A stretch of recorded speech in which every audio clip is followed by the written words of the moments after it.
Hello, Uta here of Trans Widow, Uta Hagen YouTube channel with a funny little bouquet of chrysanthemums and the dahlias. And that's going to go back there, I guess. Yeah. Thank you everyone for your good wishes and understanding.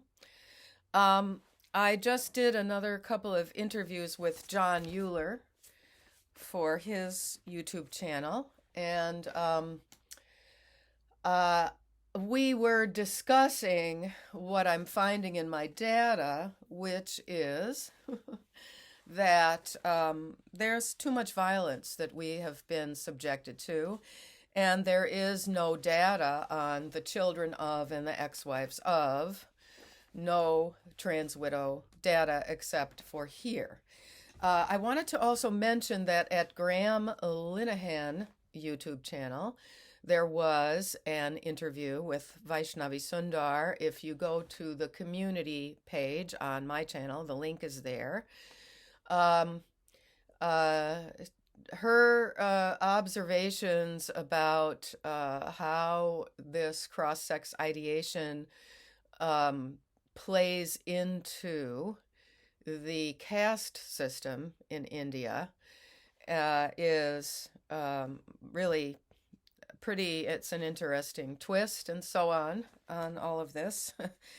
But I have to tell you that I had the first woman who is still with the husband contact me and send me the message that she had locked herself in an upstairs room so that he couldn't demand this kind of sex role play from her after he went out cross-dressing in public and came back aroused, and she didn't want to participate in it, and she was requesting me to send her the 20 questions of the 20 questions to ask a trans widow survey.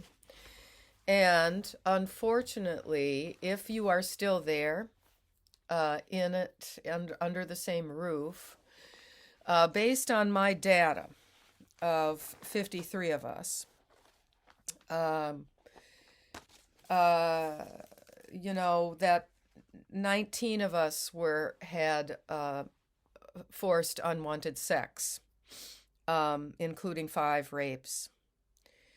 And the one that was reported, the police said that they didn't have enough evidence to charge, which was a perversion of justice because she had, body fluid evidence and she had bruising evidence of the strangulation that he attempted. Thank you to my commenter who said that it's more correct technically to call it strangulation than choking, because my question was, did he choke you? There were I think 4 choking incidents, 3 of them reported to the police, and that does kind of come into play in the custody cases. Now, in all 4 of those choking, attempted strangulations that the husband did, I remember one of them was after she like went and turned off the computer because he was watching the pornography, and she said, "Come outside," and then he attempted to strangle her, and she called the police. And it's pretty important, even if you feel that the law enforcement officers are not going to enforce the law properly in this case. Even so, it's important to get these things reported in some way through the police, because it can help you with any kind of custody situation. Now, yeah, so this is the thing. I had to just reply to this trans widow who is still under the same roof that it's dangerous for you to be in touch with me and to be emailing with me and have the history on your computer that you're watching my channel, and your emails and so on your phone or on your computer, um, because he may become violent. Because there was 19 of us had sexual assault, and 15 of us were physically assaulted. That did not happen to me. There was coercion that I said no to regarding sex role play. So, what I'm really finding in our data is that you need to leave. And, you know, the explosions or expressions of anger that these guys will suddenly flare up with are too dangerous for the wife to be around. And you have to recognize that if a child witnesses this, that is child abuse. Often it doesn't come into play the way it should in visitation and so on after the divorce. But what I said to her is find some support, find supportive family members, and start finding an attorney to represent you.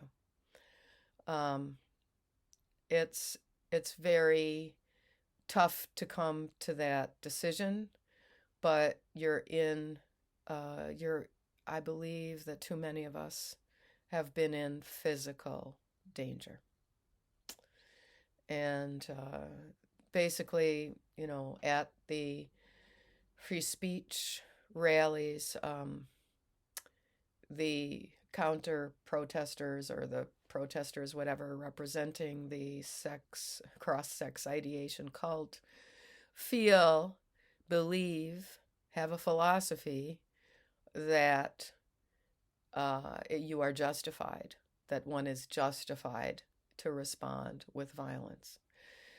And for those of you who are rooting for my guy Clace, thank you. He does have appointments for next week for both Cornell Weill and Memorial Sloan Kettering to hopefully get into a clinical trial. And, my only other observation is that what if the rare cancers had the kind of money that the pharma industry is pouring into cross-sex so-called affirmation treatment.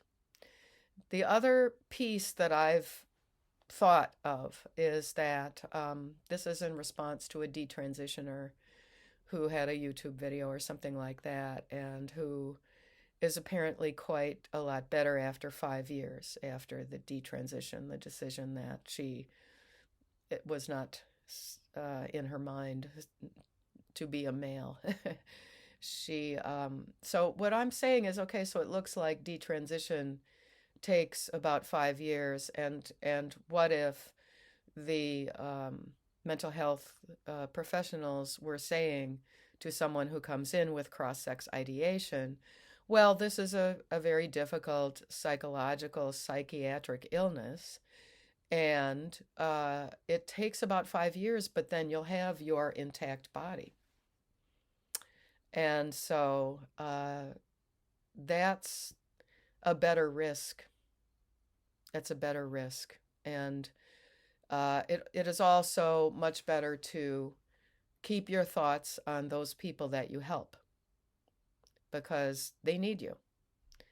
And the world needs you, and people need you to get over yourself. And so I think it finally stopped raining. The hummingbird was still here. I'm sure it's going to be heading south pretty soon, but that was lovely to see. And I'm starting to catch up on sleep in my cozy, quiet little place. And, Clace has a lot of relatives now seeing him, so it's a small apartment, and we're in close touch several times a day, and I will probably be back in Brooklyn doing my little free library tricks. Oh, I'm going to head out with a book right now. In my town, there are a bunch of little free libraries, and I put post-it notes in them and everything. Your body and your brain are a match, not a mismatch. Be well always. That's the message. Thank you. Welcome to all the new people, and welcome back to all my old stalwarts.